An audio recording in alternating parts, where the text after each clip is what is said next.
at my wristwatch because something just told me, drop that stuff. And I put my hand in my pocket and said, no, not today. It just dawned on me. How much is the wristwatch worth, Seth?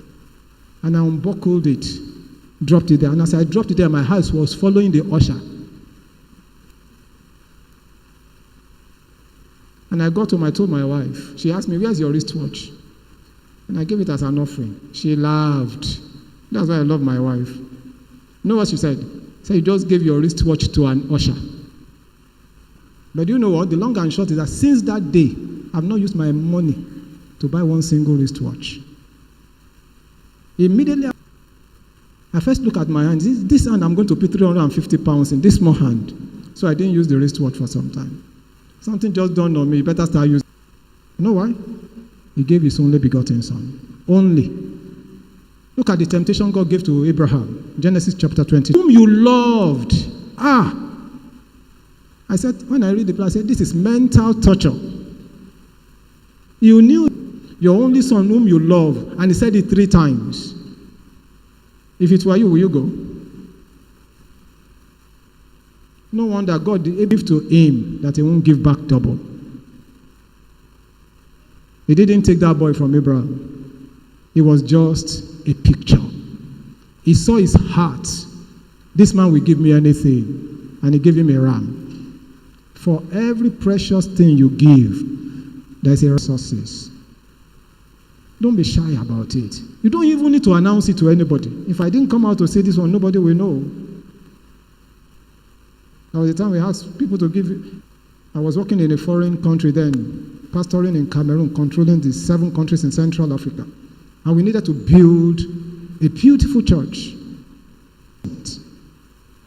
That's why I pity anybody that goes for foreign missions. You first need to change the psychology of people. Say, there's no commitment. We got the money from Nigeria to buy the land. It cost us about $100,000 in 2003 or so. And they said, how do we start it? I can't go back to Nigeria. So the challenge was, how do we start? So one day I just said, we are laying this foundation so and so time. I need people that will give me at least 1 month. And I said to my God said to me, you can't do what they do 3 months. My salary will be paid 3 months in advance. Right? Because things I couldn't do naturally. The land I said that I bought that time, we were able to buy another one, and we started building. And resources. All your resources. You don't even need to let people know. When David $1 worth of gift, in 2 Samuel chapter 8 and verse 11, 2 Samuel 8 and 11, look at what it said. King David also dedicated these to the Lord, along with silver and gold that he had dedicated from all the nations which he had subdued.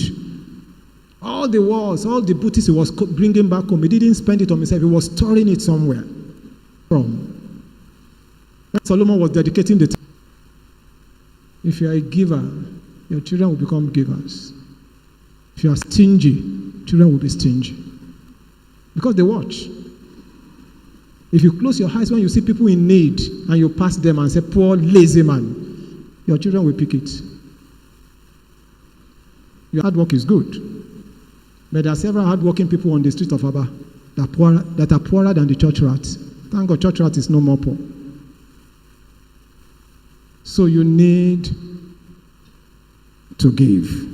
2 Corinthians 12:15. For your souls, though the more abundantly I love you, the less I am loved. I will gladly spend and be spent. That is giving everything. Giving my life, spending my resources.